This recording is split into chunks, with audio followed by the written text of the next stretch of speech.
Hello everyone and welcome to my vlog on I, Daniel Blake. So this is really useful for GCSE and for A Level. For GCSE it's for AQA and for A Level Eduqas. And in terms of I, Daniel Blake and the areas that you need to study in terms of the media framework, it's linked to media industry and media context. So they're the two areas that you could be asked about.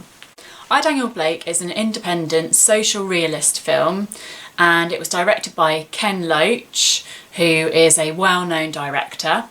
It was a UK/French co-production and it took over 8 million at the box office. It received funding from the BFI and from BBC Films. So yeah, it had great critical success. It was exhibited at lots of film festivals around the world, not just in the UK, and it won the Palme d'Or Award. It was also nominated for several BAFTAs. In terms of research and preparation for the film, one of the things that the producers did was that they went to interview people who had become homeless or were at risk of becoming homeless, because that was an issue at the time. There was an increase in homelessness and an increase in the use of food banks, and the benefit system had changed as well. Paul Laverty as well interviewed people about their experiences and things that they had gone through. They wanted to create a sense of realism so that people would relate to the characters and understood what they were going through, and so they reflected issues at the time. It was Ken Loach's largest grossing film at the box office and it took over 8 million. And Ken Loach is well known for being Labour-leaning and left-wing and for his socialist views. He likes to make films that make people think and reflect issues in society. So he's got a history of doing that, and that's part of his director power. So his name was featured on the DVD cover prominently and the other promotional materials, so the film posters too. Some of the other films that he's produced are Cathy Come Home. It was in 1966 and that helped to change people's attitudes, and following that the two charities were set up, Shelter and Crisis. And I, Daniel Blake does the same as other independent films and films that Ken Loach has produced in the way that it reflects issues at the time. Independent films tend to be thought-provoking and something that sort of starts a conversation and gets people talking, as opposed to mainstream films which tend to help to create a form of escapism for the audience and entertainment. So some people found the film controversial, as is the case often with independent films that have more risk than mainstream films and cover topics that people might not agree on. So one of the things that it did was criticise the government at the time, the Conservative government, and as I've mentioned, in 2016 the use of food banks was on the rise, and the Trussell Trust charity provided well over 1 million emergency packages for people, and 41% of referrals to food banks were as a result of benefit related issues. So changes to the benefit system contributed to that.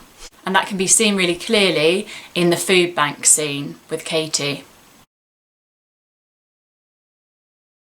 So instead of using star power, they use actors that people might not have seen before. Another feature of independent films is the use of lesser known actors. So instead of using star power, like you find in films like Doctor Strange and in Black Panther, they use actors that might not have been seen before. So for example, Dave Johns, who plays Daniel Blake. Because obviously they don't cost as much as A-listers, and also they want to make them relatable because it's more important to explore the issues and it helps to reduce the cost. Another way in which we can see that it's a low budget film is through the use of panning shots that tend to be used instead of tracking shots, just because tracking shots are much more expensive in terms of the equipment that's needed to film them.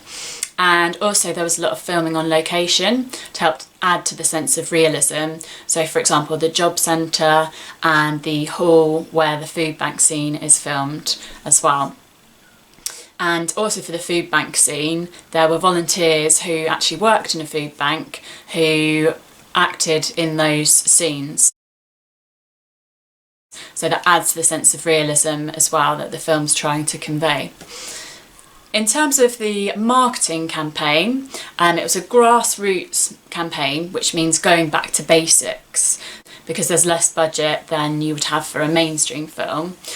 So yeah, the complete opposite of, you know, big budget Hollywood advertising campaign.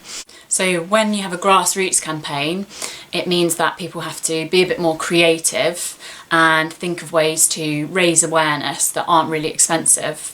As well as having film posters and community screenings, one of the things the marketing team did was they projected sections from Daniel Blake's speech at the end on London buildings to raise awareness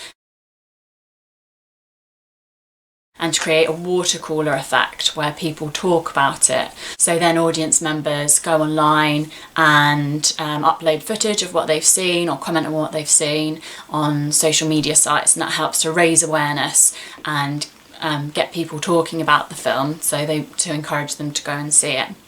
So I hope you like this video. Let me know if there are any other media texts that you would like me to do a video on, and hopefully see you soon. Make sure you're staying safe in these strange times, and yeah, see you later. Bye.